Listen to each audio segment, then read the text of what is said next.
الحمد لله الذي شرفنا على سائر الأمم برسالة من اختصه من بين الأنام بجوامع الكلم وجواهر الحكم. لا يخلق نبي ولا رسول بعده ولا أمة بعد أمتي ولا شريعة بعد شريعتي ولا كتاب بعد كتابي. وصلى الله تعالى عليه وعلى آله وصحبه وبارك وسلم. ما نطق اللسان بمدحه ونسخ القلم. أما بعد فأعوذ بالله السميع العليم من الشيطان الرجيم. بسم الله الرحمن الرحيم. يا أيها الذين آمنوا إذا نودي للصلاة من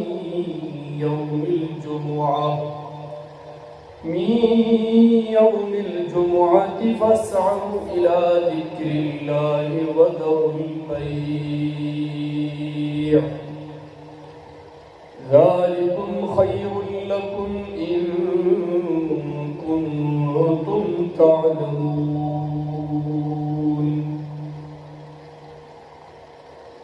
صدق الله العظيم وصدق رسوله النبي الكريم ونحن على ذلك لمن الشاهدين والشاكرين والحمد لله رب العالمين.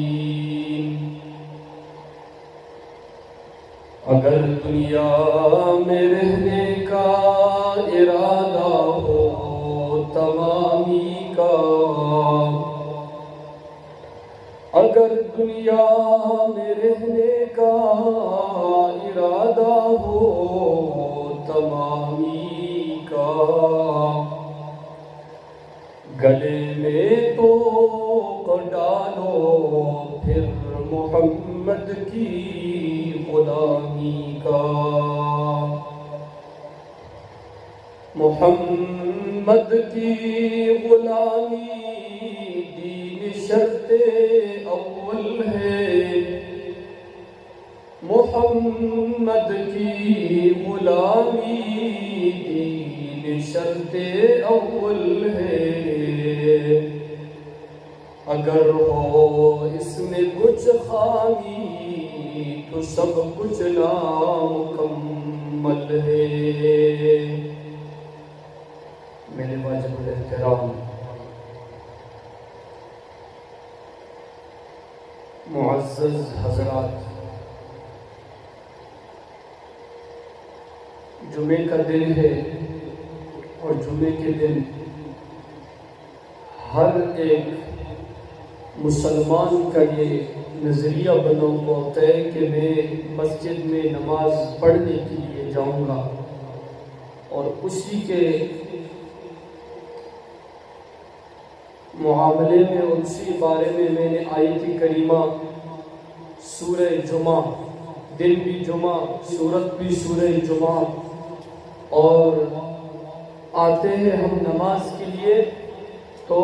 آیت بھی میں نے نماز ہی کے بارے میں تلاوت کی ہے. اللہ رب العالمین سے دعا ہے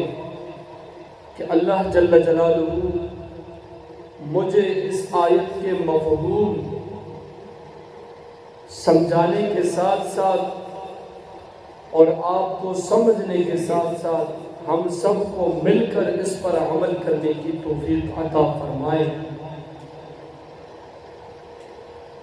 آیت کریمہ میں نے تلاوت کی یا ایھا الذین آمنوا اذا نودی للصلاۃ من یوم الجمعۃ فاسعوا الی ذکر اللہ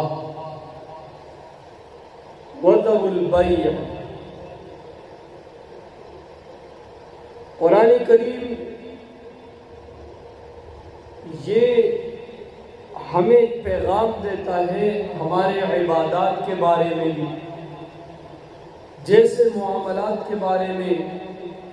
ہمارے رہن سہن، اٹھنا بیٹھنا، بولنا کھانا پینا، سب چیزوں کے بارے میں جب اللہ جل جلالہ کا یہ کلام ہمیں متنبہ کرتے ہیں اور ہماری تنبیہ کرتا ہے، یہ کلام پاک جہاں جہاں پر ہمیں آگاہ کرتا ہے، خبردار کرتا ہے، وہیں پر ہمیں عبادات کے اہمیت اور فرائض سے بھی خبردار کرتے ہیں۔ جہاں عبادات ہے تو عبادات میں سب سے افضل، سب سے اول فریضہ، سب سے اہم فریضہ، سب سے عمدہ فریضہ اور سب سے عام فریضہ وہ ہے نماز۔ اور قرآن کریم نے اس نماز کے بارے میں 700 مرتبہ انسان کو آگاہ کیا، نماز پڑھو، نماز پڑھنے کے یہ فوائد، یہ فرائض، یہ اہمیت، یہ طریقہ کار ہے۔ یہ تو قرآن کریم کی بات ہے، لیکن صاحب قرآن صلی اللہ علیہ وسلم اپنے فرمان کے مطابق پھر طریقہ بتائیں گے کہ قرآن کریم کے اندر صرف یہ حکم ملتا ہے ہمیں کہ نماز پڑھو، کب پڑھو اور پڑھو۔ یہ دو احکام ہمیں قرآن کریم سے ملیں گے، کیسے پڑھو یہ ہمیں احادیث کی روشنی سے ملیں گے۔ جو سب سے پہلے میں نے آیت کریمہ کا تلاوت کی ہے، یا ایھا الذین آمنوا، اے ایمان والو، اذا نودی للصلاۃ، جب بھی پکارا جائے نماز کے لیے، اذا نودی للصلاۃ، جب بھی اذان ہو جائے نماز کے لیے، یہاں پکارنے سے مراد اذان ہے۔ جب بھی اذان دی جائے نماز کے لیے تو تم نماز کی طرف فاسعوا الی ذکر اللہ، الی ذکر اللہ ای الی صلاۃ اللہ، فاسعوا، پس تم کوشش کرو، تم دوڑو، الی ذکر اللہ، نماز کی طرف آ جاؤ، وذروا البیع، چاہے تمہاری جس قسم کی تجارت ہو، جس قسم کے کاموں میں تم مصروف ہو، ان سب کاموں کو چھوڑ دو، وذروا البیع، اس لیے کہ یہ سب کچھ چھوڑ جانے کا حکم ہوا، اذان ہوئی، اذان کے بعد تمہیں حکم ملا کہ نماز کی طرف آؤ، اور آؤ نہیں، فاسعوا الی ذکر اللہ، بس دوڑتے دوڑتے آؤ، کوشش کرو ہر کام کو چھوڑتے ہوئے نماز کی طرف تشریف لاؤ، وذروا البیع، سب چیزوں کو چھوڑ کر نماز کی طرف تشریف لاؤ۔ اگر سخت بھوک نہیں لگی، اگر کوئی ایسا سخت عذر نہیں ہے، اگر ایسا سخت عذر ہے، اس عذر کو پورا کر کے اپنی نماز کی طرف پہنچنے کی کوشش کرو۔ ذالکم خیر لکم، یہاں ایک چھوٹا سا وقفہ ہے، وذروا البیع، یہ سب کچھ کام کر دو۔ سوال پیدا ہوتا ہے، اے اللہ اذان ہوئی، اذان کے بعد ہم نے اذان کے جواب دے کر دعا پڑھی، مسجد کی طرف چل پڑے، آ کے مسجد میں تشریف لا چکے،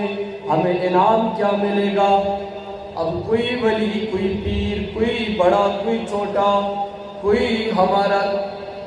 رہنما، کوئی ہمارا پیر و مرشد، اس کا کہنا نہیں ہے، یہ اس وحدہ لا شریک کا کہنا ہے، جس کے کہنے کے بعد کوئی گنجائش باقی نہیں رہتی۔ انہوں نے انعام کے بارے میں فرمایا، اللہ جل جلالہ نے ذالکم خیر لکم، یہ تمہارے لیے بہتر ہے۔ یہاں تنوین بھی ہے، یہ تمہارے لیے بہتر نہیں، یہ تنوین عظیم الشان ہے، یہ تمہارے لیے بہت بہتر ہے۔ اس سے بڑھ کر بہتر اس وقت میں آپ کے لیے اور کوئی عمل نہیں ہے۔ ذالکم خیر لکم، یہ تمہارے لیے بہت بہتر ہے۔ ان کنتم تعلمون، اگر تم جانتے ہو، اگر تم اس نماز کی عبادات کے اس اہمیت اور اس فرائض کو اور اس کے طریقہ کار کو سمجھ کر آگے اللہ کی رضا کے لیے پڑھ لو، اگر تم اس نماز کی اہمیت کو جان لو، اللہ کے اس احکام کو مان لو، ان کنتم تعلمون، جب یہ ساری کی ساری چیزیں تم جان لو گے، اور اس سے مقدم فرما لیا ذالکم خیر لکم، یہ تمہارے لیے بہت بہتر ہے۔ اس سے بڑھ کر بہتر اس وقت تمہارے لیے اور کوئی چیز نہیں ہے۔ اور قرآن کریم کے اندر جگہ جگہ اللہ جل جلالہ نے ارشاد فرمایا، 700 مرتبہ میں نے عرض کر دیا کہ قرآن کریم کے اندر اللہ نے اپنے بندے کو نماز کا حکم دیا۔ اب نماز تو پڑھو، اذا نودی للصلاۃ، جب نماز کے اندر، جب نماز کے لیے تمہیں پکارا جائے، اذا نودی، جب بھی اذان دیا جائے، للصلاۃ، نماز کے لیے۔ سورہ مائدہ کے اندر اللہ جل جلالہ نے ارشاد فرمایا یا ایھا الذین آمنوا، یہاں بھی فرمایا یا ایھا الذین آمنوا، وہاں بھی آمنو کا لفظ، آمنو کا مطلب کیا؟ اے ایمان والو، اے ایمان والو، اے فاسقو فاجرو، مسلمانوں نہیں فرمایا اے ایمان والو، جب تم آؤ نماز کے لیے تو سب کچھ چھوڑ دو، اپنے تجارت کو، اپنی ترتیب کو، اپنے سب کام کاج کو چھوڑ دو۔ اس لیے چھوڑ دو اذا قمتم الی الصلاۃ، جب تم نماز کے لیے کھڑے ہو جاؤ تو کیا کرو نماز کے لیے؟ اذا قمتم الی الصلاۃ، نماز کے لیے کھڑے ہو جاؤ، مطلب جب نماز کا ارادہ کر چکو، جب تم نماز کے لیے ارادہ کرو، تشریف لانے سے پہلے کیا کرو؟ یہاں قرآن کریم چھٹا پارہ سورہ مائدہ، سورہ مائدہ آیت نمبر، یہاں اللہ جل جلالہ نے اپنے کلام پاک کے اندر اپنے بندے کو یہ ارشاد فرمایا یا ایھا الذین آمنوا، اے ایمان والو، اذا قمتم الی الصلاۃ، جب تم ارادہ کرو نماز کے لیے آؤ، کھڑے ہو جاؤ، فاغسلوا وجوہکم وایدیکم، پس دھو لو اپنے چہرے کو، وایدیکم، اور اپنے ہاتھوں کو، الی المرافق، کھونیوں سمیت، وامسحوا، اور سروں کا مسح کرو، برؤوسکم، اپنے سروں کا مسح کرو، وارجلکم الی الکعبین، اور اپنے پاؤں کو ٹخنوں سمیت دھو لو۔ یہاں ہم کوئی تشریح نہیں کرتے، کوئی تفسیر نہیں بیان کرتے، کسی بھی قسم کی لمبی چوڑی بات نہیں ہے، قرآن کریم کا لفظی ترجمہ بھی یہاں پڑھ لیں۔ سورہ مائدہ آیت نمبر 6 دوسرا رکو، یہاں آپ خود اس آیت کا ترجمہ لفظی پڑھ لو، آپ کو اپنی عبادت کی بنیاد کی سمجھ آ جائے گی۔ یا ایھا الذین آمنوا، اے ایمان والو، اذا قمتم الی الصلاۃ، جب تم گھر سے کھڑے ہو جاؤ نماز کے لیے، ارادہ کرو، جب اذان دی جائے، اذا نودی للصلاۃ، یہاں فرمایا اذا قمتم الی الصلاۃ فاغسلوا وجوہکم وایدیکم، ہم تو کہتے ہیں کہ وضو کے 4 فرائض، اور چاروں کے 4 فرائض کا ذکر قرآن کریم نے لفظی ترجمے کے اندر ہمیں بتا دیا۔ اذا قمتم الی الصلاۃ، سب سے پہلے فرمایا فاغسلوا وجوہکم، سب سے پہلے اپنے چہرے کو دھو لو۔ یہاں کلی ناک میں پانی ڈالنا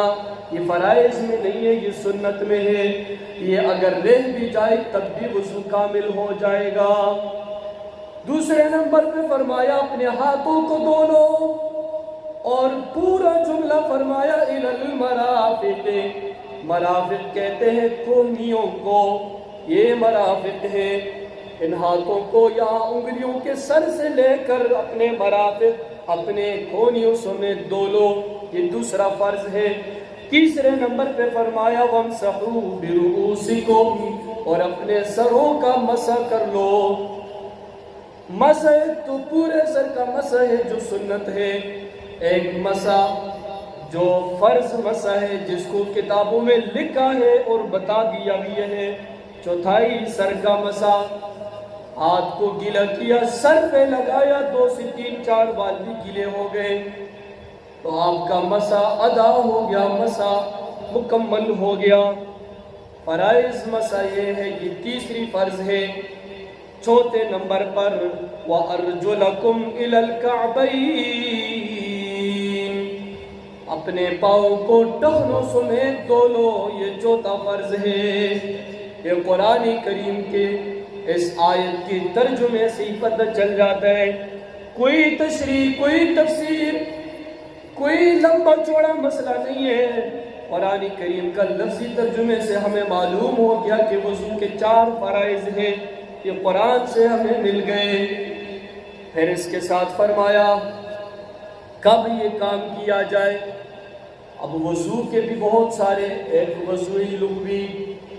جب آپ کوئی چیز کھا پی لو، پکی ہوئی کوئی چیز کھا کے مسجد کی طرف آؤ تو اپنے منہ کے اندر پانی ڈال کر منہ کو کھنگال لو، جسے ہم کلی کہتے ہیں، اس کو کہتے ہیں وضوئی لغوی۔ ایک وہ وضو ہے جو کامل وضو ہے، وہ یہ 4 فرائض میں نے قرآن کی ترجمے سے بتا دیے۔ اب اس وضو سے پہلے جو ناپاکی ہے وہ 3 فرائض غسل کے ہیں، ان 3 فرائض میں سے ایک فرض بھی رہ گیا تو غسل ادا نہیں ہوگا، ان 4 فرائض میں ایک فرض بھی رہ گیا تو ہمارا وضو کامل نہیں ہوگا۔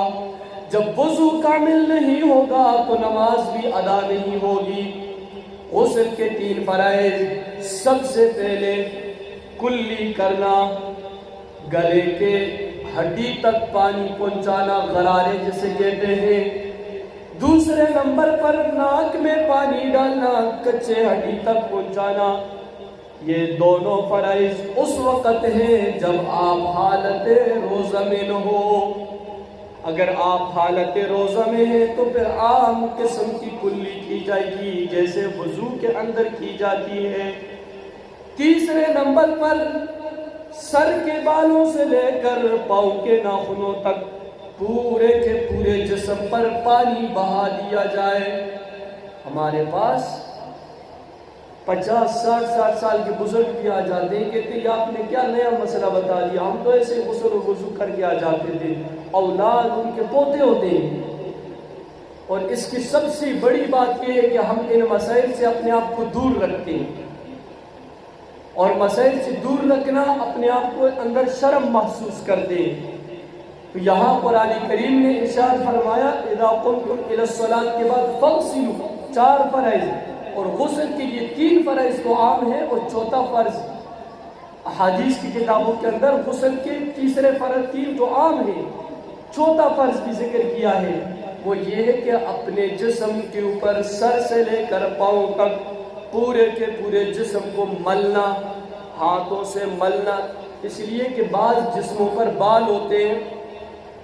اور اس وجہ سے پانی گہرائی تک پہنچتا نہیں ہے، تو کوئی جگہ بھی اگر خشک باقی رہی تو ہمارا غسل نہیں ہوگا۔ جب غسل نہیں ہوگا تو اس غسل کے بعد ہمارا وضو بھی کامل نہیں، اور جب وضو کامل نہیں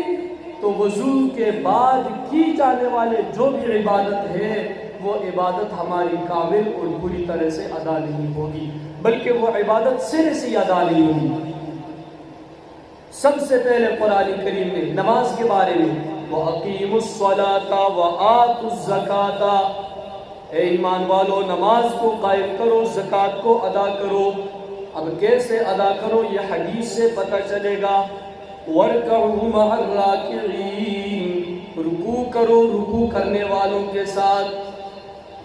آپ علیہ الصلوۃ والسلام نے فرمایا صلو کما رأیتمونی اصلی، نماز پڑھو جیسا مجھے پڑھتے ہوئے نماز دیکھا ہے آپ نے، جیسے میں نے نماز پڑھی اسی طرح تم بھی پڑھو۔ اور دوسرے نمبر پہ میں نے شروع میں عرض کیا تھا کہ نماز کے بارے میں قرآن کریم نے تو حکم دے دیا، اب کب پڑھے یہ بھی قرآن کریم نے حکم دے دیا، کیسے پڑھے یہ حدیث سے معلوم ہوگا، کب پڑھے۔ ان الصلاۃ کانت علی المؤمنین کتابا موقوتا، یقیناً نمازوں کو فرض کیا گیا اپنے اوقات پر، اپنے اوقات کو پہچاننا یہ بھی فرائض میں سے ہے۔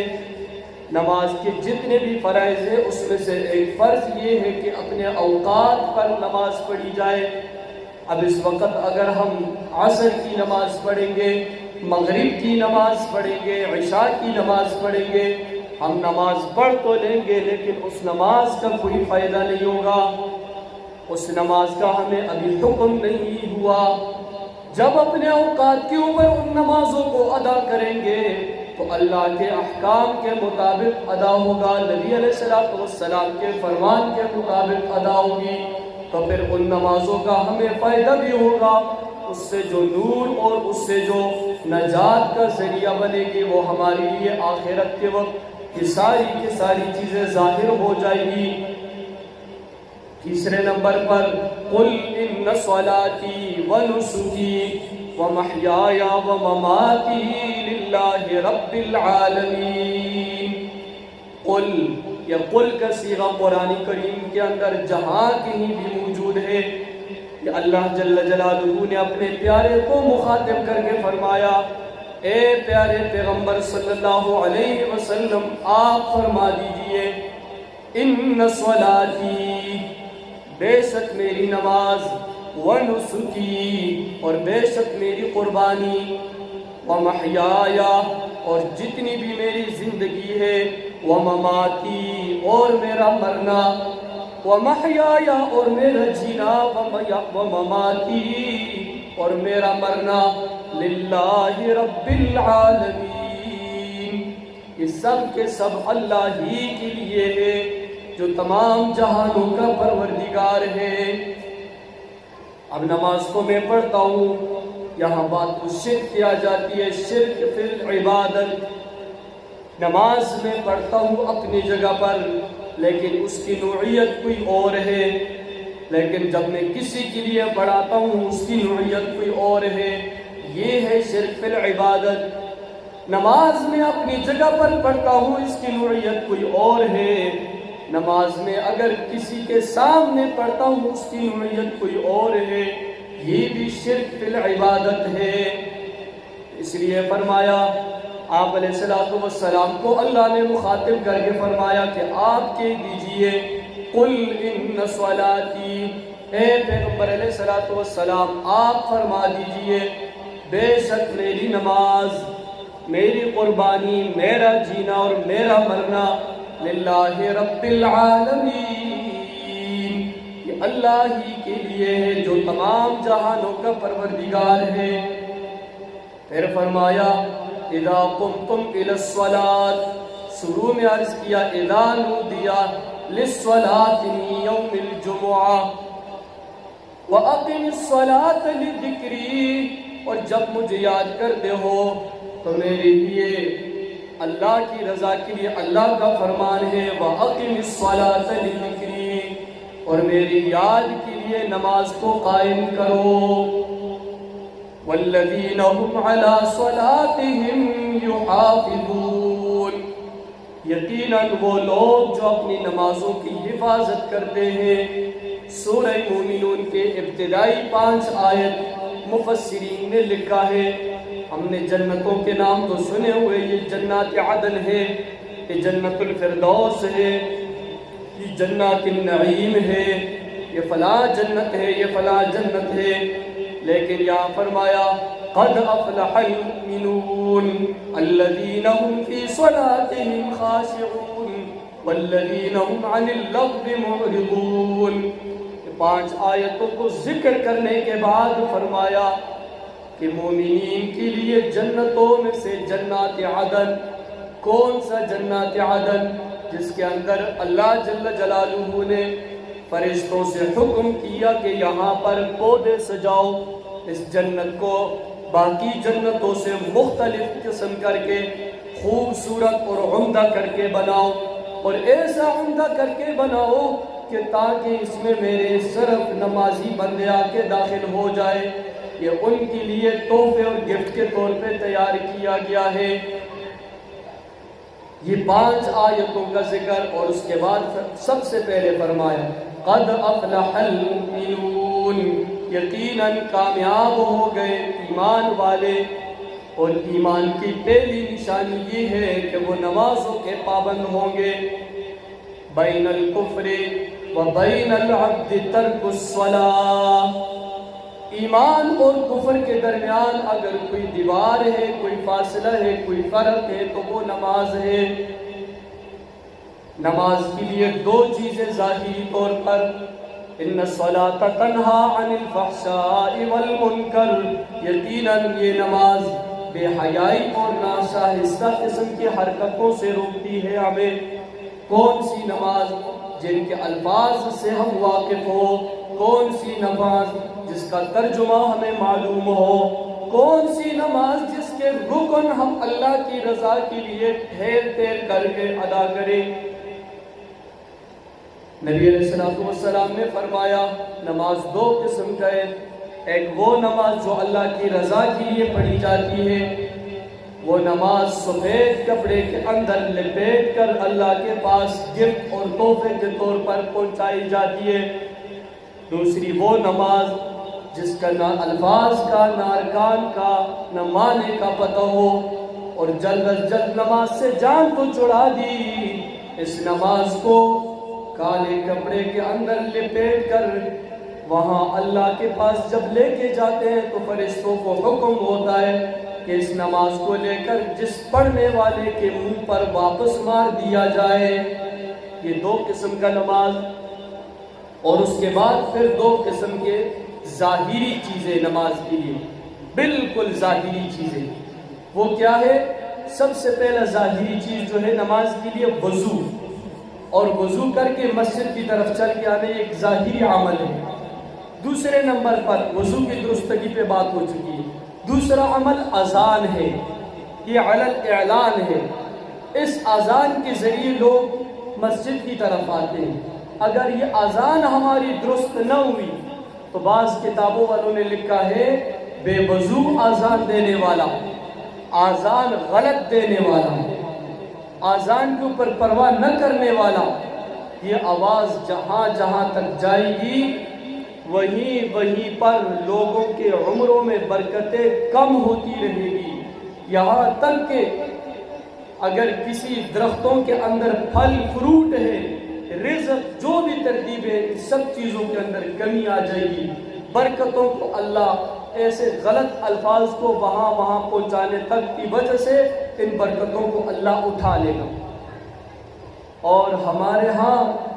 جو اذان دیتے ہیں، اذان چاہے کلمہ جیسا بھی پڑھے اذان کا، لیکن پھر ہم کہتے ہیں اگر یہ اذان کے لیے نہیں آئے گا، یہ اذان نہیں دے گا تو مسجد ویران ہو جائے گی، مسجد کا کیا بنے گا۔ اگر ایسا سلسلہ بھی نہیں ہے تو مؤذن بھی بڑا سمجھدار ہے، مؤذن بہت سمجھدار ہوتا ہے۔ وہ سب سے پہلے اپنے امام صاحب سے گپ شپ بنا لے گا، اس کی آنکھوں میں آنکھیں ڈال کر اس کو مزید شرما کے رکھ دے گا، پھر اس کے ہاتھ میں 200-400 روپے بھی پکڑائے گا، پھر وہ چاہے اذان کے کلمات جیسے بھی پڑھتے ہیں وہ ٹھیک ہے۔ اس کے ذمہ دار سب سے پہلے ہم امام مسجد، اور پھر اس کے بعد وہ جو نہ سیکھ کر اذان کا شوق رکھنے والا ہے وہ ہے۔ اذان کا شوق رکھنا چاہیے۔ نبی علیہ السلام نے فرمایا کل قیامت کے دن جتنے بھی مؤذنین ہوں گے ان کے گردن بنسبت اور امتیوں کے لمبے اور اونچے ہوں گے، ان کی پہچان یہ ہوگی کہ یہ میرے بندوں میں سے اللہ فرمائیں گے کہ یہ وہاں عبادات میں سے شوق سے اذان دیا کرتے تھے، لیکن اذان ایک تو ہمارے کلمات ہیں، نہ اس کلمے کا کوئی معنی ہوتا ہے نہ پتہ ہوتا ہے، جہاں سے پکڑا کان سے اور جہاں کھینچ کے چھوڑ دیا اس کلمے کو، اور ہماری کسی بات کو اگر کوئی بگاڑ کر آگے بتائے تو ہم اسے کہتے ہیں تو بڑا بدتمیز انسان ہے، تیرے اندر کوئی تمیز نہیں ہے، کوئی طریقہ نہیں ہے، باتوں کو بگاڑ کر پیش کرتے ہیں۔ لیکن اللہ کے کلام کو، نبی علیہ السلام کے فرمان کو چاہے جہاں سے جیسے جس طرح بھی پڑھو،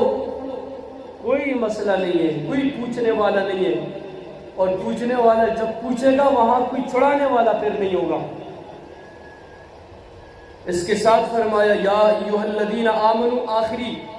ابتدا میں بھی اور آخری میں، یا ایھا الذین آمنوا، جب اذان، آمنوا اذا نودی للصلاۃ، اے ایمان والو جب اذان ہو جائے مسجد میں نماز کے لیے، تمہیں پکارا جائے، للصلاۃ، یہ لام زیر لے جتنا بھی قرآن کریم کے اندر آتے، فرمایا کے لیے، آپ کو نماز کے لیے بلایا جائے، فرمایا وَذَرُوا الْبَيْعَ فَاسْعَوْا إِلَىٰ ذِكْرِ اللَّهِ، دوڑتے آ جاؤ إِلَىٰ ذِكْرِ اللَّهِ، إِلَىٰ صَلَاةِ اللَّهِ، نماز کی طرف آ جاؤ، دوڑتے ہوئے آؤ، سب کاموں کو چھوڑ دو، وَذَرُوا الْبَيْعَ، سب کچھ کو چھوڑ کر آؤ اور آزما کے دیکھ لو چند جمعے، ہر نماز، اور جمعے کی نماز نہیں، ہر نماز کے لیے آپ اپنا وقت کو بچا کر نماز کو اپنے اوقات پہ پڑھو، پھر اپنے کام کاج اور گھر کے اندر برکتوں کو دیکھ لو۔ سب کچھ اللہ نے عبادات کے اندر برکتیں رکھی ہے، لیکن ان عبادات کو اللہ اور اس کے رسول کی تعلیمات کے مطابق کی جائے تو تب، اگر اپنے رضا کے مطابق کی جائے تو پھر اس کا کوئی فائدہ نہیں ہے۔ وَذَرُوا الْبَيْعَ، یہاں پر چھوٹا سا وقت لایا گیا، وقت کا مطلب یہ کہ یہ تو سب کچھ ہو گیا، یہاں پہ چھوٹا سا سوال اٹھتا ہے، اللہ یہ تو آپ نے حکم کر دیا اور ہم نے اس حکم کو مان لیا، پھر کیا ہوگا؟ تو شروع میں عرض کر چکا ہوں کہ کسی کا قول، کسی پیغمبر، کسی ولی، کسی کا وہ نہیں، اللہ نے خود جواب فرمایا ذالکم خیر لکم، اس وقت جو آپ نے سب کچھ کو چھوڑ کر مسجد کی طرف آنے کو پسند کر دیا، ذالکم خیر لکم، یہ تمہارے لیے اس وقت سب سے بہتر ہے، ان کنتم تعلمون، اگر آپ اس کی اہمیت کو جان لیں، آپ اس کی فرضیت کو جان لیں، اس کی طریقہ کار کو جان لیں، تو اس سے بڑھ کر اچھا اور عمدہ عمل اس وقت آپ کے لیے کوئی نہیں۔ اللہ ہم سب کو قرآن و سنت کے مطابق عمل کرنے کی توفیق عطا فرمائے۔ مختصر سے دو لائنوں کا ایک واقعہ، عبداللہ بن مبارک رحمہ اللہ امام بخاری کے استاد ہیں، اور اس وقت ایک ترکان تھا، وہ اذان کے وقت جب بھی اذان ہوتا تو اس کا ہتھوڑا جہاں ہوتا وہیں چھوڑ کر مسجد کی طرف چل جانا، رات کو تھکا ہوا نوافل نہیں پڑھ سکتا تھا، لیکن جب سامنے دیکھتا عبداللہ بن مبارک رحمہ اللہ کا گھر تھا، وہ گھر کے چھت پر نماز، تہجد، قرآن کی تلاوت ادا کرتے، تو اس ترکان کے دل کے اندر یہ ایک بات آتی، اگر اللہ مجھے ایسا بنا دیتا، میری مالیت کمزور نہ ہوتی، دل کو بچوں کے لیے روزی روٹی کے لیے نہ تکتا، تو رات کو میں بھی اسی عبادتیں کرتا۔ یہ ایک حسرت دل کے اندر رکھ کر یہ انسان دنیا سے رخصت ہو گیا، جنازہ پڑھایا، جنازہ پڑھانے کے بعد جنازہ پڑھنے والوں سب کو اللہ نے خواب میں اس شخص کی دیدار کی، ہر ایک نے پوچھا کہ آپ کے ساتھ اللہ نے کیا معاملہ کیا؟ تو اس مرنے والے نے کہا کہ عبداللہ ابن مبارک جو محدثین کا امام اور استاد ہے، اس سے اللہ نے مجھے اونچے مقام پر رکھ دیا اس حسرت کی وجہ سے۔ اور دوسرا پھر ان کی اہلیہ سے جب پوچھا گیا کہ اس کا عمل کیا تھا، فرمایا تو مجھے کوئی عمل معلوم نہیں، جب اذان ہوتی تو اس وقت یہ سب کام چھوڑ کر سیدھا مسجد کی طرف چلتا۔ تو اللہ ہمیں بھی اسے عمل کرنے کی توفیق عطا فرمائے۔ وآخر دعوانا ان الحمد للہ رب العالمین۔